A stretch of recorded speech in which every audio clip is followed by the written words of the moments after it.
Dokumen analognya yang pemilik dokumen itu sendiri gitu loh, kalau ada, ya kan. Nah ini yang jadi permasalahan. Nah sekarang pasal 32 ayat 1 makanya bunyinya kok ada penyelundupan pasal, ya kan, yang tidak sesuai dengan fakta di lapangan, ya. Jadi di sini tidak ada penselancaran misalkan mengenai itu, nggak ada, ya. Kaitan dengan 32 ayat 1 ini merusak dokumen, menyembunyikan, menghancurkan. Ya mungkin kalau ada lagi pasalnya mengapakan gitu. Penuntut umum yang diwakili oleh Kejaksaan Negeri Jakarta Selatan.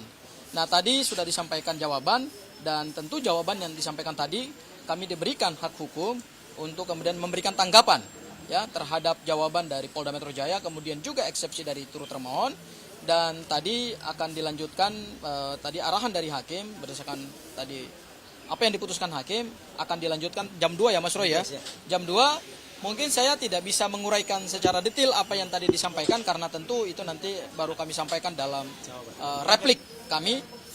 Intinya adalah kami melihat bahwa apa yang diladilkan oleh pemohon tadi dan terutama oleh Polda Metro Jaya itu sebenarnya adalah untuk mendukung keterangan atau untuk mendukung penetapan tersangka mereka gitu. Ya, jadi itu adalah sesuatu hal yang biasa di dalam satu penalaran argumentasi hukum ya, atau juga itu versi daripada Polda Metro Jaya, tetapi nanti kami tanggapi dalam replik ya Mas Roy ya, sehingga persidangan pra peradilan ini tentu akan berimbang ya, akan berimbang karena bagaimanapun juga hakim dalam membuat putusan akan melihat pada fakta persidangan dan besok baru dimulai dengan proses atau tahapan pembuktian. Sehingga kami menilai bahwa ya sudah, kami tetap menghargai apa yang disampaikan oleh pemohon dan turut termohon, tetapi secara materi perlawanan dalam pra peradilan ini akan kami jawab dalam materi replik. Seperti itu. Ya. Mungkin bisa dilanjutkan oleh Pak Yasena. Ya. Baik, terima kasih. Assalamualaikum warahmatullahi wabarakatuh. Jadi sidang ini adalah prapid yang hari kedua ya, dari hari pertama itu hari Jumat, di mana hari kedua ini terkait dengan masalah jawaban dari termohon yaitu Polda Metro Jaya untuk menjawab permohonan prapid yang kami sampaikan pada hari Jumat kemarin. Nah, tadi sudah dibacakan semuanya terkait dengan pasal 32 ayat 1 Undang-Undang ITE ini. Di dalamnya ini memang ada sesuatu yang sebetulnya mudah dibaca gitu loh. Ini ada di sini yang berbunyi itu menambah, mengurangi, merusak, ya kan, menyembunyikan, mengapakan lagi gitu kan. Nah, di sini dokumen digital, informasi elektronik atau dokumen elektronik. Nah, sekarang masalahnya di mana? Yang dipermasalahkan kan ijazah analog. Nah, kenapa larinya ke Undang-Undang ITE digital? Di mana digitalnya? Oke, katakanlah dirusak. Ada satu dokumen digital yang sama klien kami Bapak KRMT Roy Suryo Noto di Projo, katanya dipotong gambarnya, fotonya, dirusak. Yang rusak apanya? Orang beliau tidak pernah ngambil dokumen analognya yang pemilik dokumen itu sendiri gitu loh, kalau ada, ya kan. Nah ini yang jadi permasalahan. Nah sekarang pasal 32 ayat 1 makanya bunyinya kok ada penyelundupan pasal, ya kan, yang tidak sesuai dengan fakta di lapangan, ya. Jadi di sini tidak ada penselancaran misalkan mengenai itu, nggak ada, ya. Kaitan dengan 32 ayat 1 ini merusak dokumen, menyembunyikan, menghancurkan. Ya mungkin kalau ada lagi pasalnya mengapakan gitu kan, nggak ada dilakukan ini, ya. Ini inti permasalahannya. Nah kedua, terkait dengan masalah tadi diserahkan bahwa ini sudah masuk ke ranah perkara pokok perkara persidangan, belum masuk pokok perkara persidangan, ya. Yang ketiga, tadi disampaikan bahwa ini masuk ke dalam Undang-Undang Nomor 8 Tahun 81 tentang KUHP. Sebetulnya kita bukan masuk ke situ, ya. 361 huruf angka huruf D ya, huruf D itu kalau pra peradilan sedang berjalan, maka perkara pokok tidak dapat diperiksa. Statusnya udah masuk ke status terdakwa, beliau udah masuk status terdakwa, bukan ke huruf A, ya. Ini saya luruskan aja, tapi nggak apa-apa lah, itu hak menjawab, boleh-boleh aja, ya, boleh-boleh aja, silakan aja. Ini yang sangat penting. Dan satu lagi, ada penangkapan, ya, penangkapan itu tanggal 19 Juni dan penyerahan tersangka ini kepada kejaksaan itu tanggal berapa? Hari Senin, 3 hari. Jadi 19 tambah 3 berapa tuh? Nah, 22 bukan 19. Nah, ini apakah disengaja atau memang memberikan satu celah bagi kami? Terima kasih yang menyampaikan tadi ya. Sukses selalu. Mari kita junjung kebenaran ini setinggi-tingginya. Jangan sampai kebenaran itu tenggelam di atas segalanya. Terima kasih. Assalamualaikum warahmatullahi wabarakatuh. Saya kembalikan ke Pak Roy. Ya, selanjutnya Bu Aya dulu, saya nanti setelah Mas Refli dan Pak Yasena meninggalkan tempat karena akan ada sidang lain yaitu CLS yang juga diajukan oleh para purnawirawan. Ya gitu. Jadi jangan nanti ada yang nulis Yasena bosan mendengarkan keterangan para kuasa hukum. Kan kadang-kadang ada gitu ya. Ada yang meninggalkan tempat terus dituduh yang lain. Oke, Mbak Aya silakan. Assalamualaikum warahmatullahi wabarakatuh. Waalaikumsalam. Tadi sudah sangat jelas, gamblang, terukur keterangan-keterangan dari rekan kita Gofur dan Pak Yasena.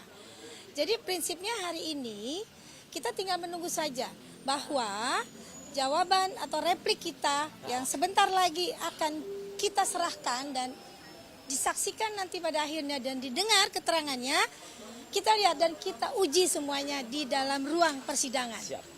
Saya pikir begitu Oke, ya Pak Roy ya. terima kasih Bu Aya. Mas Refli? Apa yang mau diomongkan? Ya tadi ya. Ya, kawan-kawan semua, tadi saya tidak mengikuti sidang karena saya ke Kejaksaan Negeri Jakarta Selatan mengambil berkas. Berkoordinasi dan ambil berkas, dan kita sepertinya harus mengecek kembali apakah berkas yang diberikan itu lengkap atau tidak. Karena berkas yang diberikan itu baru sebatas berita acara, BAP. Padahal harusnya ya berkas perkara itu lengkap. Termasuk laporan polisi Jokowi dan lain sebagainya harusnya diberikan kepada kita karena itu menjadi hal yang penting bagi kita untuk melakukan pembelaan. Nah, mudah-mudahan nanti kita akan lihat, kita daftar apakah jumlah saksi dan ahli yang diserahkan kepada kita, yang sudah diperiksa BAP, itu sama persis dengan apa yang disebutkan di dalam jawaban termohon jumlahnya. Nah, itu nanti kita cek ya, karena saya sudah baca tuh. Tetapi komentar saya singkat saja. Kalau saksi ratusan, ahli puluhan, 26 tadi ya dia sebutkan, kemudian saksi ada lebih dari 100, maka pertanyaan kita adalah kualitas kesaksian dan keterangan ahlinya seperti apa? Apakah itu memenuhi kualifikasi untuk digunakannya pasal 32 ayat 1? Jangan lupa pasal 32 ayat 1 itu adalah tindakan-tindakan yang spesifik yang dilakukan oleh Mas Roy. Lalu kemudian dokumen milik Jokowi, so-called seperti itu, menjadi rusak atau hilang. Nah, apakah Mas Roy melakukan hal seperti itu? Kita tentu tidak masuk pokok perkaranya, tetapi adakah saksi atau ahli yang bisa menerangkan bahwa Mas Roy bisa melakukan itu, perkara kemudian keterangan ahlinya benar atau tidak, kita tidak persoalkan. Tapi apakah ada yang menerangkan itu? Adakah saksi yang menerangkan bahwa Mas Roy melakukan tindakan-tindakan sehingga kualifikasi pasal 32 ayat 1 itu terpenuhi? Jangan lupa, pasal 32 ayat 1 Undang-Undang ITE, Undang-Undang 11 2008 dan belum pernah dilakukan perubahan, itu memberikan ancaman hukuman 8 tahun penjara. Dan itu tidak sedikit, bayangkan. Kasus pencemaran nama baik dan fitnah yang semuanya defamation law ini yang semua ancaman hukumannya di bawah 5 tahun, tiba-tiba muncul pasal 8 tahun dan 12 tahun penjara. Nah, ini yang nggak masuk akalnya. Karena kalau cuma dikenakan pasal fitnah itu cuma 3 tahun ancamannya, dan pencemaran nama baik cuma 9 bulan. Tidak ada kemudian konsekuensi bisa ditahan.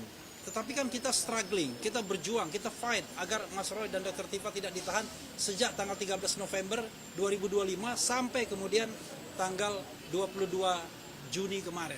Padahal kalau pasal 32 dan ayat 1 dan 35 tidak dikenakan, maka sesungguhnya kita aman.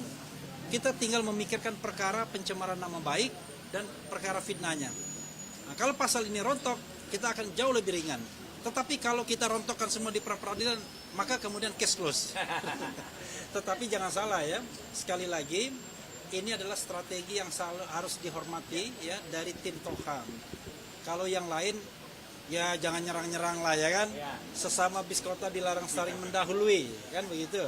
Apalagi yang diserang cuma Refli Harun doang. Oke, itu saja. Wassalamualaikum warahmatullahi wabarakatuh. Waalaikumsalam warahmatullahi wabarakatuh. Jadi dari saya, assalamualaikum warahmatullahi wabarakatuh. Waalaikumsalam. Ya, tadi sudah kita dengar masing-masing dari kuasa hukum saya ya yang tergabung dalam Tokham, dan penegasan sekali lagi yang saya sampaikan tadi pagi, ini adalah kuasa hukum yang resmi mendampingi saya mulai dari pra peradilan sampai dengan nanti di ujung akhirnya. Dan teman-teman bisa lihat tadi penjelasan dari Hakim Tunggal ya, Pak I Putu Darpana ya gitu, Pak Darpawan maaf, bahwa kita ditunggu untuk nanti menyampaikan replik itu adalah pada jam 2 siang. Makanya hanya tim kuasa hukum yang benar-benar terpercaya, solid dan akurat yang bisa melakukan itu. Dan itu adalah tim yang selama ini mendampingi saya. Ya, itulah makanya kenapa penegasan saya tadi pagi itu penting ya. Tim yang mendampingi plus ya gitu. Plus beberapa yang kami tetap terbuka untuk yang lain. Dan tambahan dari Mas Refli tadi penting banget ya. Gitu. Sesama biskota dilarang saling mendahului. Ya gitu. Apalagi sesama lawyer yang terikat dengan undang-undang advokat ya. Apalagi menyerang kliennya sendiri. Itu fatal ya akibatnya. Sehingga penegasan saya tadi pagi cukup penting. Surat yang saya tanda tangan pada tanggal 11 Juli adalah merupakan hal yang sangat krusial. Kenapa sekali lagi ini penting? Ya ini sebagai penutup saja. Sekaligus juga supaya tidak terlalu tegang. Ya kenapa kami memilih ya tim ini? Karena di sini ada Mas Refli Harun. Ya kenapa Refli Harun? Reflik Harun. Ya gitu. Nanti kita akan menjawab dengan replik. Replik itu adalah replik Harun. Gitu ya. Oke, sekian terima kasih. Wassalamualaikum warahmatullahi wabarakatuh. Kaosnya nanti sore. Kaosnya ada tapi nanti sore. Oke. Makasih. Kita mau buru-buru bikin soalnya ya.